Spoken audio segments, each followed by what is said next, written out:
ikaw ba si Guo Huaping? Opo, Madam Chair, ako po si Alice Go. Well, napatunayan na po namin na hindi kayo si Alice Guo.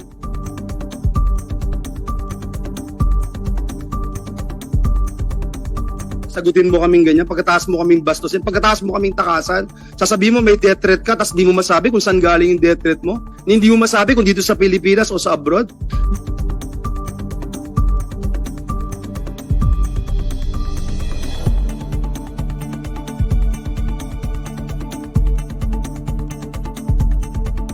Proven na ng NBI at proven na ng isa pang ahensya na Alice Guo at Guo Huaping, iisang tao lang kayo.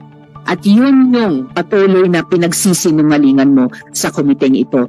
Therefore, the chair is citing Alice Guo alias Guo Huaping in contempt.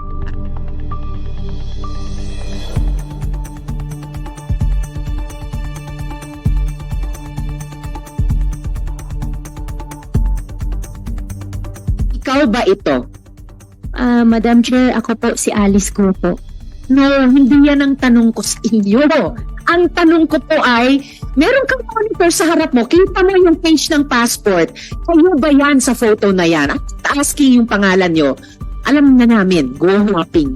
Ito ba ay ikaw? Madam Chair, meron pong pending case po sa akin po. Lahat You answer!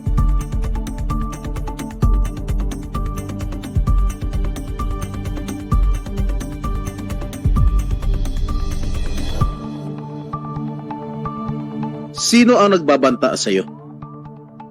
Sagutin mo na ng maiksi at diretso, Miss Alice. Opo. Sen, pasensya na po, hindi ko kasi masabi po in public.